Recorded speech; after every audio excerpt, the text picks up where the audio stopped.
কোনো বিপদ ছাড়াই রাতে লুকিয়ে প্রায় ৩ ঘন্টা ধরে মাজার বস্তির ছবি তোলার পরদিন আমরা সেখানে আবারও যাই। এবার দিনের বেলায়, তবে আগের মতোই পরিচয় লুকিয়ে মাদক সেবীর চেহারা নিয়ে। ইজতেমা মাঠের একবারে শেষ প্রান্তে এক গলি ধরে মাজারে ঢোকার মুখেই পড়ে নতুন গড়ে ওঠা বিএনপির একটি কার্যালয়, যা আগে আওয়ামী লীগের আস্তানা ছিল।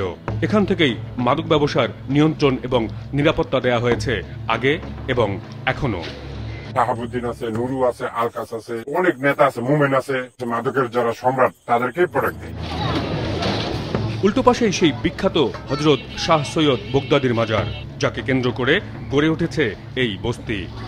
মাজারের ভেতরে ঢুকে দেখা মিলল একটি সরকারি প্রাথমিক বিদ্যালয় রয়েছে। স্কুলের মাঠে দু একজন শিশুকে খেলতে দেখা গেলেও এখানে সেখানে মাদক সেবীদের পড়ে থাকার চিত্র চোখে আঙ্গুল দিয়ে দেখিয়ে দিচ্ছে পড়াশোনার কেমন পরিবেশ এই স্কুলে রয়েছে। আবারও বস্তির মূল গলিতে ঢুকি আমরা। কিংবাবুর সেলের সামনে গিয়ে অবাক হয়ে পড়ি, কারণ ঠিক উল্টা দিকেই বিশাল এক গুরুত্বপূর্ণ সরকারি অফিস, যা আগের দিন রাতে আমাদের চোখ এড়িয়ে গেছে। সামনেই কিংবাবুর পাহারাদার বাহিনী তাদের এলাকা এবং সেল পাহারা দিচ্ছিল। কিন্তু এবার আমাদের লক্ষ্য মাজার বস্তির সবচেয়ে বড় মাদক ব্যবসায়ী দম্পতি লাইলি বেগম এবং আরিফের সেল। বস্তির মূল গলি থেকে শখানেক মিটার চোরাগলি ধরে এগিয়ে অবশেষে আমরা পৌঁছাই লাইলির সেলে। সেখানকার নিরাপত্তা ব্যবস্থা অন্য যে কোনো সেলের চেয়ে বেশি। খদ্দেররাও যেন হুমড়ি খেয়ে পড়ছে সেখানেই। গুটি অরেঞ্জ আছে 200, ড্রাগন হচ্ছে 350, ওয়ান্টা হচ্ছে 400। এবার অপেক্ষা আমাদের ভাড়া করা সঙ্গী মাদক সেবীর। সেই সুযোগে কথা হয় মাদক সেবনে সহায়তাকারীদের সঙ্গে। রেট অনেক এখন আগে থেকে জানাই দিব। এই পরিবেশ ভীতিকর। আরিফ লাইলির যে বর্ণনা আমরা পেয়েছি তাতে সাংবাদিক পরিচয়ে এখানে ধরা পড়লে বেঁচে ফেরার সম্ভাবনা কম। আরিফের মোটামুটি ভালো অস্ত্র আছে, বড় বড় আপনার রান্দা হোসেন, এগুলো সব এই সুরঙ্গের ভিতরে আছে। আরিফে আপনার বাইরের থেকে কিলার ভাড়া করে আনছিল। এই একটি সেলে দিনে দুপুরে এত মানুষের ভিড় জমলে পুরো মাজার বস্তি জুড়ে আসলে প্রতিদিন কত টাকার মাদক বাণিজ্য চলে তার হিসাব কি কেউ রাখে? ছয়টা ছিল তোর ধরেন 10 কোটি টাকা বা 8 কোটি টাকার মতো ছিল হয় প্রতিদিন। সবচেয়ে বেশি ইয়াবার থেকে বেশি আসে হিরোনের টাকাটা।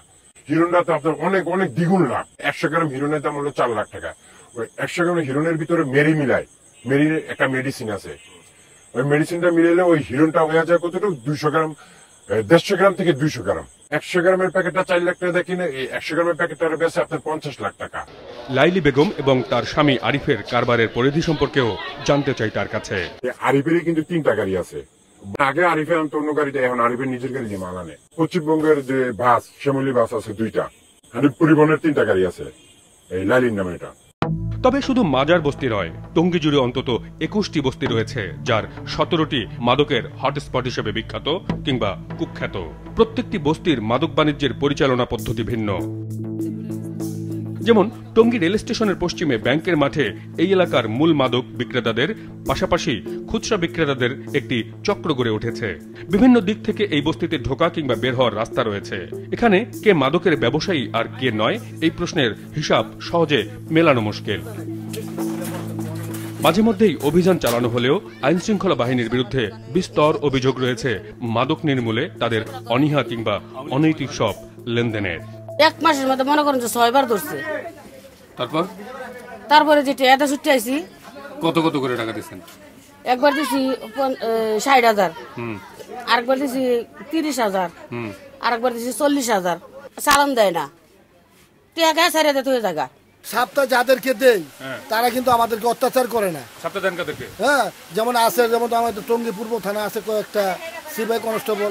হ্যাঁ, যেমন আমার এই যে বড় যে একজন লোক আছে তার কাছ থেকে আনি, সে আসে যখন আম করে ধরলে তারা ডিবির প্রশাসনে মনে করেন 60,000, 1 লাখ এরকম দিয়ে আমাদেরকে গাড়ির থেকে নামায়। এই এলাকার মাদক ব্যবসার প্রধান নামগুলোর একটি ময়না বেগম। আসসালামু আলাইকুম খালা। ময়না বেগমকে খুঁজে বের করেছি আমরা। আওয়ামী লীগ আমলে নির্ঝঞ্ঝাট ব্যবসা করা ময়না এখন পীরের দরবার চালু করে মাদক কারবার চালাচ্ছেন তার আড়ালে। এই আমার অপরাধ, আর কোনো অপরাধ আমার নাই। তো 2020 সালে আপনার নামে মামলা হলো কেন? মামলা হয়েছে মহিলারা কিনা ট্রেনেতে ধরে আনছে। মহিলা খেলার ঘর কোনটা? তবে ব্যাংকের মাঠ এলাকায় সবচেয়ে বড় নাম মোমেলা খাতুন। কয়েকদিন আগেই জেল থেকে মুক্তি পাওয়া মোমেলা আবারও মাদক কারবার শুরু করেছেন। তার খোঁজে গেলে পাওয়া যায় তার মেয়েকে। হাতে আইফোন এবং স্বর্ণালঙ্কারে মোড়ানো মেয়ে মায়ের অবৈধ এবং অনৈতিক ব্যবসার কথা স্বীকার করেন। এই ব্যবসা থেকে বাদ দেওয়ার কথা আপনারা বুঝেন নাই?